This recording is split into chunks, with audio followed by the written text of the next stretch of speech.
नमस्कार दोस्तों, मैं सोनल दादी स्वागत करती हूँ आपका जीरो स्टडी क्लासेस पे। हम कर रहे हैं RPSC first grade school lecture का कोर्स, वो भी सिर्फ 30 दिनों में। और अब 30 दिन नहीं, 30 दिन से भी कम दिनों में हो रहा है, तो सिर्फ 24 डेज में, क्योंकि आज हमारा 22nd डे है और इसके बाद सिर्फ 2 ही क्लासें बची है। एक टॉपिक है सिलेबस का जो पुराना टॉपिक है वो, और एक है सिलेबस का नया टॉपिक।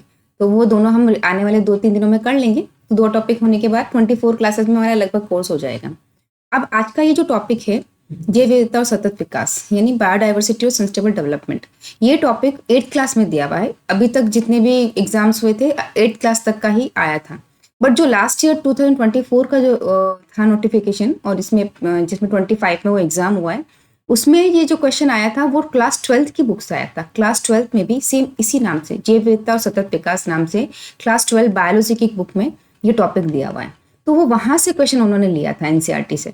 तो मैंने अब ये जो कंटेंट बनाया है वो क्लास 12 प्लस क्लास 8 दोनों को मिक्स करके वो कंटेंट बनाया है। तो निश्चिंत रहिए, अगर क्वेश्चन इस टॉपिक में से उठता है, कोई आता है, तो इस कंटेंट से बाहर नहीं आएगा। कंप्लीट एनसीईआरटी बेस्ड है, एग्जाम ओरिएंटेड है। तो चलिए अपना टॉपिक शुरू करते हैं।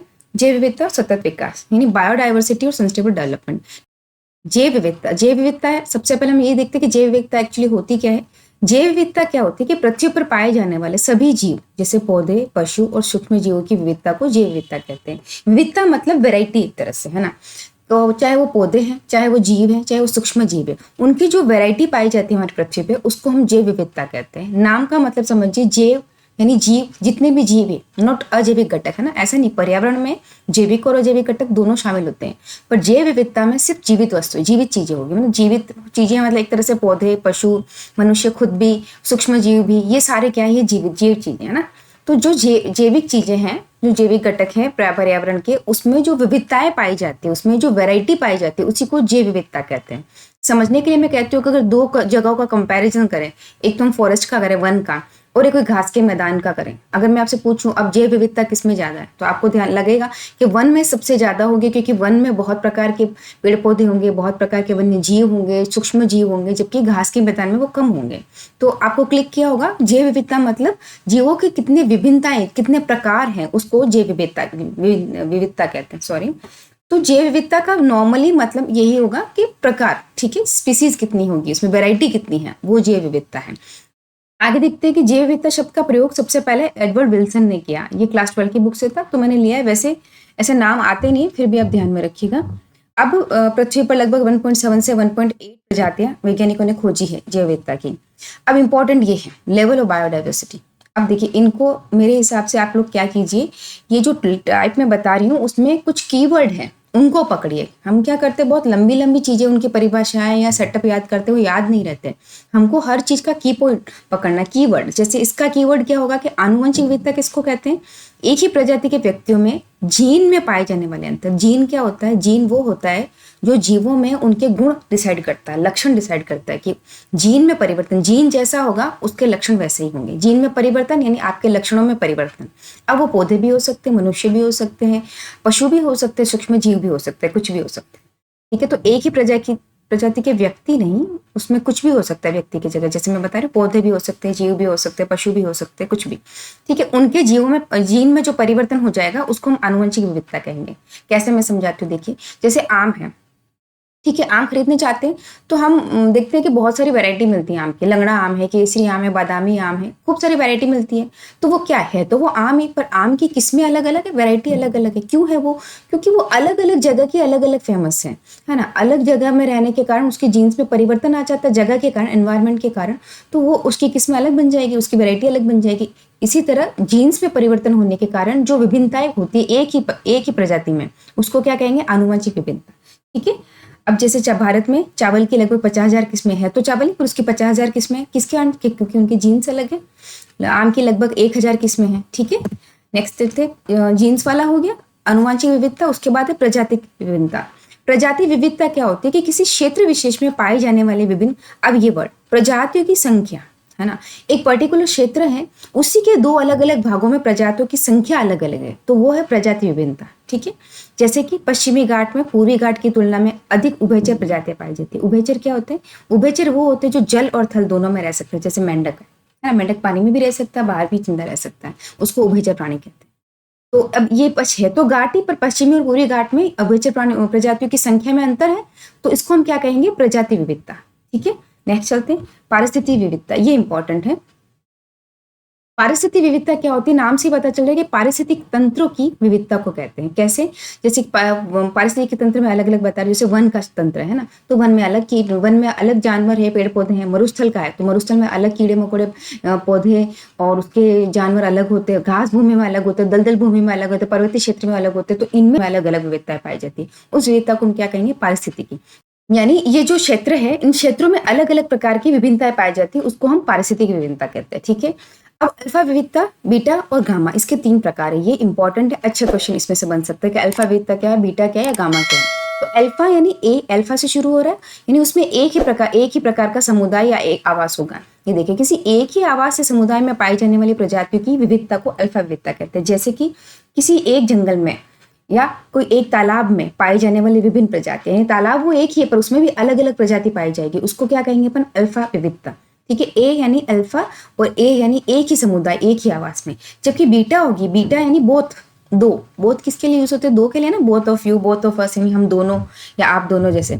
तो बोथ किसके लिए यूज होता है, दो के लिए, यानी बीटा यानी दो अलग अलग, बीटा से बोथ याद रखना, बोथ यानी दो। तो दो अलग अलग आवासों या समुदायों के बीच प्रजातियों की विविधता को बीटा विविधता कहते हैं। जैसे एग्जाम्पल क्या है, जंगल और घास भूमि के जीवों में अंतर। अब ये देखिए, ये दो अलग अलग समुदाय का, जंगल अलग है, घास भूमि अलग है। पहले हम एक ही जंगल के भिन्न प्रजातियों की बात कर रहे थे, किसमें, अल्फा में। जबकि इसमें जंगल और घास भूमि दो अलग अलग के जीवों में अंतर है ना, ये दो अलग अलग समुदाय एक तरह से, उनके जीवों में जो अंतर है उसको हम बीटा विविधता कहते हैं। ठीक है, नेक्स्ट देखिए, गामा विविधता। ये बहुत बड़े भौगोलिक क्षेत्र के लिए यूज होता है, जैसे कि पूरे हिमालय की जैव विविधता है ना। इसमें क्या होता है, संयुक्त रूप से ये कई पारिस्थितिकी तंत्रों को संयुक्त रूप से बताती हैं। यानी इसमें सिर्फ ये पूरे हिमालय में कोई एक तंत्र तो होगा नहीं, पारिस्थितिकी तंत्र, वहाँ पे अलग अलग प्रकार के तंत्र होंगे, उनको मिला के जो बताई जाएगी वो होगी, क्या होगी, गामा जैव विविधता, सॉरी। ठीक है, तो अल्फा बीटा गामा, अल्फा यानी एक समुदाय था, बीटा यानी दो समुदाय थे, और गामा यानी एक तरह से पूरा बहुत बड़े क्षेत्र के सारे समुदाय, उसको अपन गामा कहते हैं। डन, आई होप आपको समझ में आ गया। सिर्फ कीवर्ड पकड़ के रखना है, इसे रटने वाली कोई बात नहीं है इसमें। ठीक, नेक्स्ट चलते अपन। अब है विविधता के प्रतिरूप, यानी जैव विविधता के पैटर्न। पैटर्न मतलब क्या है कि पूरी पृथ्वी पे जैव विविधता एक जैसी नहीं होती, कि हर जगह पे खूब सारी जैव विविधता होगी, एक प्रकार की होगी, ऐसा नहीं होता है, अलग अलग होती है। तो क्या होता है, जैसे आपकी पृथ्वी है, ठीक है, इस पृथ्वी में ये भूमध्य रेखा होती है, यहाँ पर बीच में भूमध्य रेखा के आसपास जो जगह होती है वहां पे सबसे ज्यादा जैव विविधता होती है, और इस क्षेत्र को हम क्या कहते हैं, उष्ण कटिबंधीय क्षेत्र कहते हैं। वैसे तो ये इसका ज्योग्राफी का टॉपिक है, पर थोड़ा आप समझिए कि क्या है भूमध्य रेखा है, क्योंकि इस पे क्या होता है, सूर्य का प्रकाश बहुत ज्यादा आता है, भूमध्य रेखा पे सर्वाधिक सूर्य का प्रकाश रहता है, तो इसके चारों तरफ के क्षेत्र को उष्ण कटिबंधीय क्षेत्र कहते हैं, और इस क्षेत्र में जैव विविधता सर्वाधिक पाई जाती है। इंडिया भी यहीं पे होता है हमारा, इसीलिए इंडिया में भी जैव विविधता सर्वाधिक पाई जाती है। ठीक है, समझ गए। अब यहाँ पे क्यों पाई जाती है सर्वाधिक, क्योंकि एक तो यहाँ पे जलवायु स्थिर रहती है ना। अगर सर्दी चल रही है तो 4 महीने सर्दी, फिर 4 महीने गर्मी, 4 महीने बारिश, तो ऐसे करके वो 4-4 महीने की जलवायु अलग अलग आती है, तो इससे पेड़ पौधे अलग अलग प्रकार के अलग अलग मौसम में उगते हैं, तो विविधता होगी ना एक तरह से। तो एक तो जलवायु होती है, सेकेंड होता है कि यहाँ पर सूर्य का प्रकाश बहुत ज्यादा होता है, इसलिए उत्पादकता ज्यादा होती है यहाँ पर, इसीलिए यहाँ की जैव विविधता ज्यादा होती है। ठीक है, ये वही टॉपिक है जो लिखा हुआ है, इसी को हम अक्षांश प्रवणता कहते हैं ना, जो मैंने बताया ना, भूमध्य रेखा के पास प्रजातियों की संख्या अधिक होती है, इसको अक्षांश प्रवणता इंग्लिश में कहते हैं लेटिट्यूडनल ग्रेडियंट। ठीक है, नेक्स्ट देखते हैं अपन। पहला पॉइंट तो ये था। दूसरा पॉइंट था प्रजाति क्षेत्र संबंध, यानी जैसे जैसे क्षेत्रफल बढ़ेगा वैसे वैसे प्रजातियों की संख्या बढ़ेगी। ये सिंपल टॉपिक है ना, सिंपल सी चीज है, तो नॉन है कि भाई क्षेत्रफल बढ़ता जा रहा है, वैसे प्रजातियों की संख्या बढ़ती जा रही है। इसको लेकर काफी रूल्स वगैरह भी दिए हैं, ज्योग्राफी में काफी लंबा चौड़ा इसका टॉपिक का है। नेक्स्ट, ये समझ में आ गया आपको कि सब क्षेत्रों में एक जैसी नहीं होती, दो अलग अलग बताया मैंने आपको। अक्षांश प्रवणता क्या है, अगर आ जाए तो भूमध्य रेखा याद रखना। फिर है भारत में जैव विविधता। भारत में जैव विविधता बहुत ज्यादा, ये मैंने जो लिखा है आपके नॉलेज के लिए लिखा है, ऐसा नहीं आपको रटना है। इसमें देखो, मैं नॉलेज के लिए लिखा है कि भारत अपने पूरे पृथ्वी का, विश्व का लगभग 2.4% भाग है, बट जैव विविधता 2.4% नहीं, 8.1% है। कितनी ज्यादा समझ है, तो उसमें 2.4% अपने पास भाग है, उतना ही सॉरी जमीन है, बट फिर भी जैव विविधता 8.1% है, तो कितनी अच्छी जैव विविधता है। तो इसीलिए कह रही हूँ भारत में जैव विविधता बहुत अच्छी होती है, लगभग 45,000 पौधों की प्रजातियां और 90,000 पशुओं की प्रजातियां। This is not for learn, आपको लर्न नहीं करना है, आपके नॉलेज के लिए, ताकि आपको इसमें इंटरेस्ट आए और आपका एक सीक्वेंस बने पढ़ने का, है ना। अब ये देखिए, ये जो इंपॉर्टेंट था मैंने बताया आपको, स्तर इंपॉर्टेंट थे, अल्फा बीटा गामा इंपॉर्टेंट था, वो सब इंपॉर्टेंट, ठीक है। अब जैव विविधता और हॉटस्पॉट, ये देखिए क्या होते हैं हॉटस्पॉट। मैंने आपको पहले भी पढ़ा रखा है कि वन जैव विविधता के हॉटस्पॉट है, यानी सबसे ज्यादा जहाँ पाई जाती है जैव विविधता उसको हॉटस्पॉट कहते हैं, वनों में भी पाई जाती है। और बट ये तो हमने बात की एक नॉर्मल क्षेत्र की, पर अगर भारत की बात करें हम, तो भारत में 4 जगह है। एनसीईआरटी में तो 3 है, पर यहाँ पे मैंने 4 लिए हैं। विश्व में देखो 34 हॉटस्पॉट है, और भारत में लगभग 3 हॉटस्पॉट एनसीईआरटी में है, चौथा भी अभी है। 3 हॉटस्पॉट प्लस चौथा भी है जो नया हुआ ऐड भी है, ये हुआ, बाकी ये 3 एनसीईआरटी में दिए हुए। कौन कौन से? हिमालय है, पश्चिमी घाट है, इंडो बर्मा क्षेत्र है। यह क्या है? ये जैव विविधता के हॉटस्पॉट है, ठीक है। ये सुडान एंड निकोबार द्वीप अभी ऐड हुए हैं। अब जैव विविधता का महत्व क्या है? सिंपल चीजें हैं ये, इतना पैनिक होने की या बहुत ज्यादा टेंशन लेने की जरूरत नहीं है कि ये सब क्या है। आप एक एक बार ढंग से कॉन्सेंट्रेट करके पढ़ेंगे तो कर लेंगे। क्वेश्चन कैसे आएंगे वो मैं आपको एक क्लास लेके आऊंगी एमसीक्यूज की, न्यू एमसीक्यूज की, तब मैं इसमें मोस्ट प्रोबेबल जितने टफ क्वेश्चन बना सकते हो, ताकि आपको लगे कि हाँ अगर बने तो आप मेंटली प्रिपेयर रह के ऐसे भी बन सकते हैं। मेरा मानना है कि आजकल क्वेश्चन बनते हैं सीधा एबीसीडी में से नहीं बनते हैं। क्वेश्चन दे दिया जाता है, 4 टॉपिक 4 ऑप्शंस दिए जाते हैं और पूछा जाता है कि इन ऑप्शंस में से क्या गलत है, क्या सही है, या क्या आंसर होगा। तो खैर मैं इसके लिए भी अलग से क्लास लेके आऊंगी।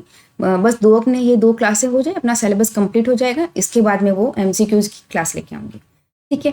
अब देखिए जैव विविधता का महत्व क्या है कि पारिस्थितिकी तंत्र के संतुलन को बनाए रखती है, डेफिनेटली रखती है। खाद्य श्रृंखला और खाद्य जाल को स्थिर बनाए रखती है। क्या है खाद्य श्रृंखला और खाद्य जाल में? क्या है कि अगर एक भी स्तर गायब हो जाए ना, है ना, जैव विविधता का, अगर एक जैव विविधता क्या है, जीवों में विभिन्नता है, अगर एक स्पीसीज गायब हो गई तो सारी खाद्य श्रृंखला बिगड़ जाएगी। कैसे? देखिए, अगर पौधे हैं, पौधों के ऊपर पौधों को खाया हिरण ने, हिरण को खाया शेर ने। अगर मैं हिरण को गायब कर दूं, बीच वाले को, देखिए ये था, यहाँ पे पौधे थे, यहाँ पे हिरण है ना, अब यहाँ पे है शेर। ऐसे ही था कि हिरण ने पौधों को खाया, शेर ने हिरण को खाया। ये हमने खाद्य श्रृंखला पढ़ी थी। अगर मैं हिरण को गायब कर दूं तो अब पौधे ही पौधे हो जाएंगे, पौधों को खाने वाला कोई नहीं, और शेर भूखा मर जाएगा। शेर किसको खाएगा? शेर तो पौधे खाता नहीं, वो तो मांसाहारी है, यानी सिर्फ मांस खाता है। तो क्या हो जाएगा? पूरी श्रृंखला बिगड़ जाएगी एक तरह से। इसीलिए खाद्य श्रृंखला भी एक सीक्वेंस है, अगर उसका एक भी पार्ट गायब हो जाए ना उधर उधर, तो सारी श्रृंखला हिल जाती है। तो ये जैव विविधता उसमें संतुलन बनाती है एक तरह से। और देखिए जैव विविधता, जितने ज्यादा पौधे तो हमको एक तरह से भोजन, औषधि, ईंधन, उद्योगों के लिए कच्चा माल भी प्रदान करती है, डेफिनेटली कर दिए, और पर्यटन को बढ़ावा देती है। सिंपल है। अब जैव विविधता के हास के 4 कारण एनसीईआरटी की 12th की बुक में थे, वो मैंने चारों एसिटीज ले लिए। जैव विविधता के 4 प्रमुख कारण बहुत ही सिंपल, देख लीजिए क्या है। पहला है आवास विनाश और विखंडन। नॉर्मल है कि अगर हम रहने के लिए, अपने आवास के लिए वनों की कटाई कर रहे हैं, भूमि का हम यूज ले रहे हैं, जबकि वन्य जीव नहीं रह पा रहे। हम सुनते हैं ना आजकल, टाइगर वहां आ गया, चीता वहां आ गया, भालू आ गया। क्यों आ गया? क्योंकि हम उनके घरों पे अपने घर बनाते जा रहे एक तरह से। तो क्या है? आवास विनाश और विखंडन ही हो रहा है एक तरह से, वनों की कटाई, भूमि उपयोग हो रहा है। सेकेंड है अत्यधिक शोषण। मानव अपने यूज के लिए, संसाधनों के लिए अंधाधुंध अगर हम यूज कर रहे हैं इसका, वनों का, लकड़ियों का या प्राकृतिक संसाधनों का, तो क्या हो रहा है? उस तरह से सब प्रजातियां लुप्त होने की कगार पे पहुंच जाएगी, सब खत्म हो जाएगी एक तरह से। तो अत्यधिक शोषण भी नहीं करना, लिमिटेड यूज करना होता है हमको, जिसको सतत विकास कहते हैं, जो आगे आएगा। फिर बाह्य प्रजातियों का आक्रमण। इसमें क्या होता है कि कोई एक जगह है, अगर वहां पर कोई बाह्य प्रजाति आ जाए ना, तो वो स्थानीय प्रजातियों को खा जाएगी, उन्हीं को मार देगी। तो ये भी एक तरह से क्या, जैव विविधता का खतरा है। जैसे कि देखिए, नाइल पर्च मछली ने लेक विक्टोरिया की कई मछलियों को समाप्त कर दिया, है ना। ये जो मछली यहाँ पे आई तो इस लेक विक्टोरिया में, तो उसने वहीं की मछलियों को, स्थानीय मछलियों को ही खत्म कर दिया एक तरह से। नेक्स्ट देखिए, सविलुप्ति। ये टॉपिक इसका मतलब ये है कि जब एक प्रजाति विलुप्त होती है तो इसके साथ जुड़ी कुछ अन्य प्रजातियां विलुप्त हो जाती है, क्योंकि वो एक दूसरे पर डिपेंडेंट रहती है। कुछ प्रजातियां होती है जो एक प्रजाति दूसरे पर डिपेंड रहती है, अगर दूसरी गई तो वो भी गई, दोनों एक साथ गई, क्योंकि वो डिपेंड रहती है एक दूसरे पर। इसको हम कहते हैं सविलुप्ति, ठीक है। अब आया जैव विविधता का संरक्षण। ये इंपॉर्टेंट है, लास्ट जो क्वेश्चन आया था आपके इसी टॉपिक में से आया था, ठीक है। ये हेडिंग था जैव विविधता संरक्षण, यानी क्या है कि हमें जैव विविधता को बचाना है, यानी जितनी भी बहुत ज्यादा प्रजातियां है उसमें से उनको लुप्त नहीं होने देना, हम उनको बचा के रखना है। तो इसके 2 तरीके हैं यहाँ पे। स्वस्थानीय संरक्षण, नाम से आपको समझ में आ रहा है, स्वस्थान यानी उनका खुद का स्थान, यानी प्राकृतिक स्थान। उनका प्राकृतिक स्थान क्या होता है? उनका जंगल, वन, यही सब है। जो एरिया में आप नॉर्मली वो रहते हैं वो उनका स्वस्थान है। वहीं पे रह के उनको संरक्षित करना, उन्हीं जगह पे, उसको कहते हैं स्वस्थानीय। तो इसमें 3 चीजें हैं स्वस्थानीय में। एक तो राष्ट्रीय उद्यान, वन्य जीव अभ्यारण्य और जैव मंडल आरक्षित क्षेत्र। अब ये जो तीनों क्षेत्र हैं, इसमें क्या है कि ये जानवर पौधे वो सब वहीं रहते हैं। वहीं पे हम इसको नेशनल पार्क बना देते हैं, उनको वन्य जीव वाइल्ड लाइफ सेंचुरी यानी वन्य जीव अभयारण्य बना देते हैं, या जैव मंडल आरक्षित क्षेत्र घोषित कर देते हैं। अब हम उनको एक जगह से दूसरी जगह लेके नहीं जाते, वो नेचुरली वहीं रहते हैं और उस एरिया को हम कवर करके उनको संरक्षित करना शुरू कर देते हैं। वो है स्वस्थान, यानी ये इनका प्राकृतिक आवास थे ये तीनों। हम क्या कर रहे हैं, उन्हीं को बाउंड्री बना के उनका ध्यान रखते, देखभाल करते हैं। ठीक है, तो इसी देखभाल के हिसाब से हम उनको नाम अलग अलग दे रहे हैं, क्योंकि इसमें अंतर सिर्फ इतना है कि मानव की गतिविधियां किसमें हो रही है किसमें नहीं हो रही, बाकी तीनों में ही हो तो दोनों का संरक्षण रहा, पौधों का भी और जानवरों का भी। ठीक है, देखिए फर्स्ट है राष्ट्रीय उद्यान। इसमें क्या हो रहा है, जहाँ सारी वनस्पति और जीव जंतु दोनों का संरक्षण होता है। किसका होता है, वनस्पति जिसको फ्लोरा कहते हैं, और जो सारे जंतु फना यानी पृथ्वी पे जितनी भी वनस्पतियां होती हैं उनको सम्मिलित रूप से फ्लोरा बोला जाता है, जितने भी जीव जंतु उनको सम्मिलित रूप से फना बोला जाता है। इन दोनों का संरक्षण किया जाता है, उस एरिया में जितनी वनस्पति जितने जीव जंतु हैं उनका संरक्षण कर देंगे। और यहाँ पर क्या होता है कि मानव गतिविधियां पूर्णतः लगभग प्रतिबंधित होती है, किसमें, राष्ट्रीय उद्यान में। जबकि वन्य जीव अभयारण्य में क्या होता है, थोड़ी सी लिबर्टी होती है। क्या होता है इसमें होता है कि वन्य जीव अभयारण्य वह संरक्षित है जहाँ जंगली जानवरों का शिकार और अन्य खतरों से सुरक्षा प्रदान की जाती है। किसको, जंगली जानवर से। इसका मतलब ये नहीं कि पौधे नहीं होते, पौधे भी होते हैं वहां पर, है ना, उनका भी संरक्षण साथ साथ होता ही है। और इसमें क्या होता है, कुछ सीमित मानवीय गतिविधियों की अनुमति होती है, कुछ सीमित लिमिटेड होती है। जबकि जो ये है ना जैव मंडल आरक्षित क्षेत्र, क्वेश्चन अच्छा बन सकता है इसमें से। और कहीं एक दो जगह मैंने इस पर क्वेश्चन देखे भी कि क्या है बायोस्फीयर रिजर्व, है ना, जैव मंडल आरक्षित क्षेत्र एक्चुअली है क्या है ये क्षेत्र। ये वो है जहाँ पौधों जानवरों का संरक्षण किया जाता है। और कैसे, देखिए इसमें पौधों जानवरों का संरक्षण किया जाता है। ये लाइन देखिए सबसे पहले, जैव मंडल आरक्षित क्षेत्र एक व्यापक अवधारणा है। ये क्या है, ब्रॉड कॉन्सेप्ट है। इसमें पौधों जानवरों का संरक्षण तो करते ही है, पर साथ साथ आदिवासी लोगों को भी रहने की अनुमति होती है, जबकि उन दोनों में नहीं होता।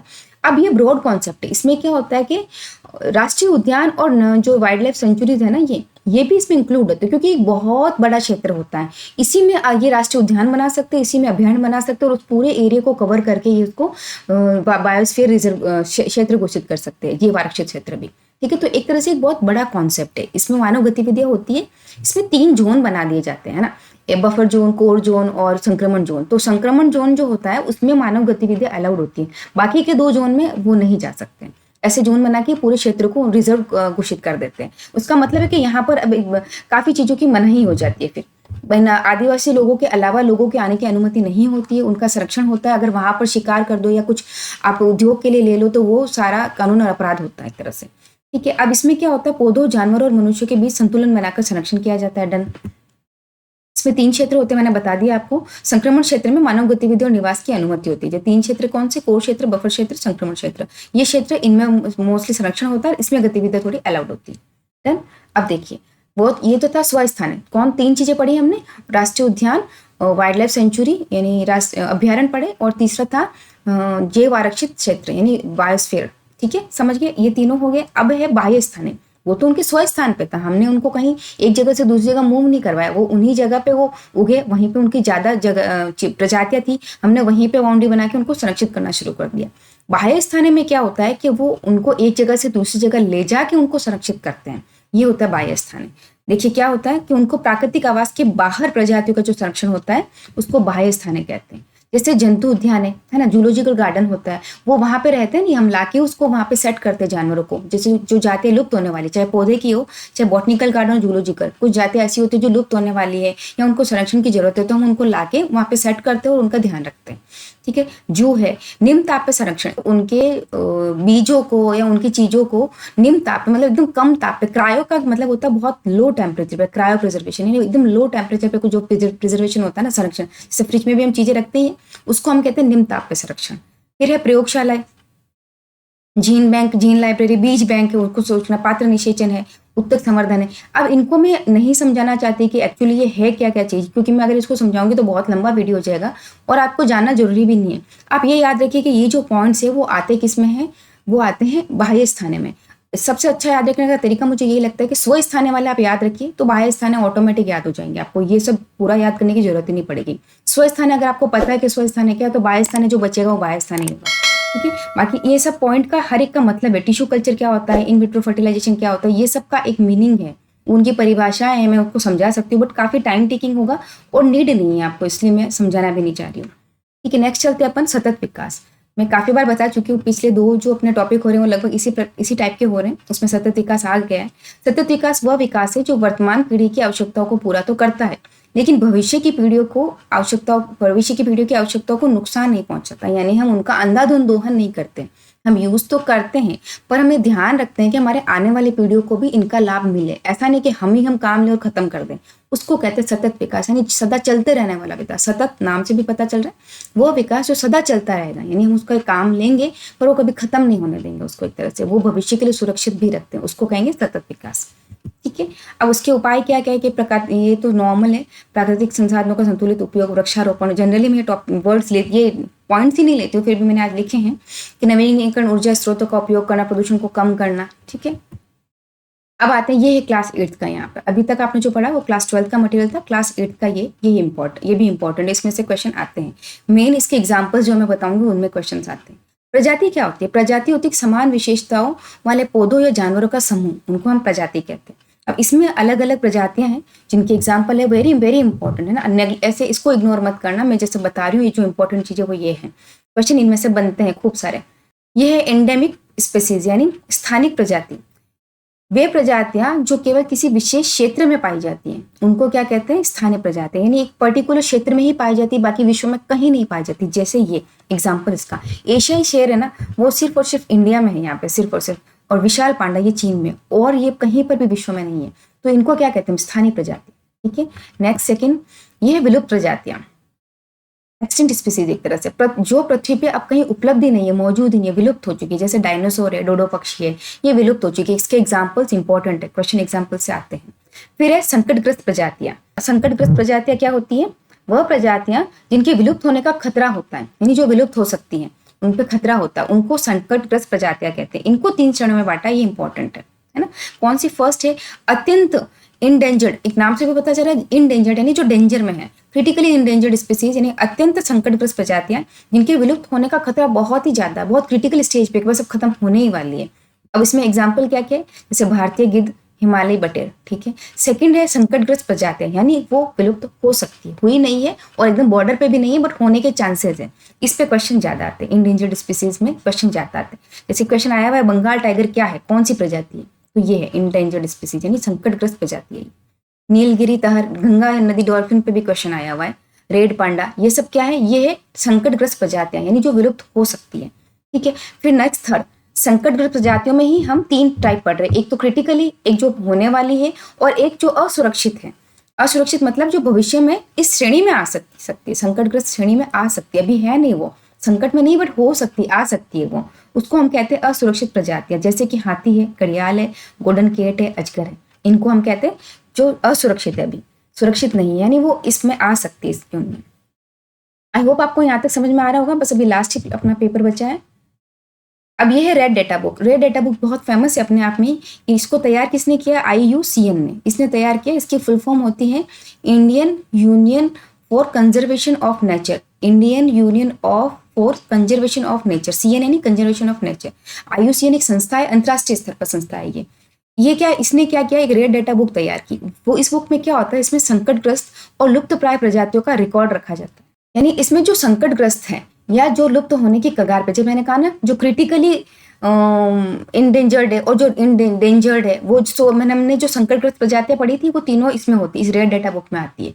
ठीक है, इसको IUCN ने रेडी किया है और इसमें इन प्रजातियों के नाम रखे जाते हैं क्योंकि इसको संरक्षण की ज्यादा आवश्यकता होती है एक तरह से। ठीक है, फिर है पक्षियों का प्रवास। आपने सुना होगा माइग्रेशन, ठंड के मौसम में इंडिया में बहुत आते हैं। अपने राजस्थान में भी खींचन में ऊर्जा नाम का पक्षी आता है ठंड के मौसम में। वो क्या है? वो प्रवासी पक्षी एक तरह से। तो साइबेरियन क्रेन है ना, ये भी, ग्रेटर फ्लेमिंगो, रूफ पेलिकन, ये सब क्या सर्दियों में भारत आते हैं। यानी पक्षी मौसम के अनुसार एक स्थान से दूसरे स्थान पर जाते हैं, इसलिए इसको प्रवास कहते हैं। इसका क्वेश्चन आया हुआ है साइबेरियन क्रेन का कि ये क्या है? ये प्रवासी पक्षी है क्योंकि ये सर्दियों के दिनों में एक स्थान से दूसरे स्थान पे जाता है। ठीक है, बस ये अपना टॉपिक आज का यहाँ खत्म हो गया है। आई होप आपको समझ में आया है। वो जो मटेरियल मैंने लिया है वो फुल एंड सफिशिएंट है। इसको आप पढ़ लेंगे तो क्वेश्चन बाहर नहीं आएंगे, इसमें से ही आएंगे। तो अब अपने 2 टॉपिक बचे हैं तो हम फटाफट कर लेंगे, फिर हम क्वेश्चंस की भी प्रैक्टिस करेंगे। ये कोर्स मेरे हिसाब से बहुत ही एग्जाम ओरिएंटेड है। शॉर्ट भले ही है बट डजंट मीन कि इसमें से क्वेश्चन नहीं आएंगे। देखिए क्या होता है, एक चीज बताऊं मैं आपको, अगर आपको इस बार सिलेक्शन लेना है तो आप कोई भी सब्जेक्ट ले रहे हो, कोई भी पढ़ रहे हो, तो उसको आप एक बार पढ़ने से आपको लग रहा है पढ़ने से कि मुझे समझ में आया, बट एक बार पढ़ने से बात खत्म नहीं होता वो चीज़। एक बार पढ़ेंगे तो आपको लगेगा हाँ आपको समझ में आया, दूसरी बार आपको थोड़ा याद होना शुरू होगा, तीसरी बार आप चीज़ों को इंटरकनेक्ट करेंगे, फिर आप एकदम परफेक्ट रहेंगे, फिर आप क्वेश्चन देखते ही समझ जाएंगे कि इसका आंसर क्या होगा। तो कोई भी आप सब्जेक्ट करें, चाहे वो हिंदी है, इंग्लिश है, हिस्ट्री है, ज्योग्राफी है, चाहे जनरल साइंस है, चाहे मैथ्स है, एक बार करके उसको मत छोड़ना। उसको कम से कम 3 बार, हर चीज़ रिवीजन मांगती है, प्रैक्टिस मांगती है। Practice makes a man perfect, है ना, ये कहते भी है। तो आप इसको कम से कम 2 से 3 बार आप करना, तब आप एकदम परफेक्टली रेडी रहेंगे क्वेश्चन अटेंड करने के लिए। एक बार करने के बाद सिर्फ कंफ्यूजन में रहेंगे, डिलीमा में रहेंगे, क्वेश्चन का आंसर ये होगा कि ये होगा, वो आपको परफेक्शन नहीं देगा। और मेरा ये कोर्स बहुत ही छोटा सा है, आप इसको आराम से कर सकते हैं। मेरे हिसाब से पहली बार करेंगे तो थोड़ा टाइम लगेगा, सेकेंड बार में बहुत कम, और थर्ड बार में आप उसको 2 दिन में कंप्लीट कर सकते हो। तो जितना ज़्यादा करेंगे उतना ही कम टाइम में आप इसको कर पाएंगे। तो प्लीज़ और प्लीज़ आप उसकी प्रैक्टिस जरूर करना, उसका रिवीजन जरूर करना, ऐसे ही करके मत छोड़ देना, ठीक है। तो मेरे आज के लिए बस इतना ही। इसको वीडियो को लाइक जरूर कर देना, यही मेरा एक फीडबैक होता है। चैनल को सब्सक्राइब कर देना और ज़्यादा से ज़्यादा शेयर करना, ठीक है। मिलते अपनी अगली क्लास में, तब तक के लिए धन्यवाद, थैंक यू।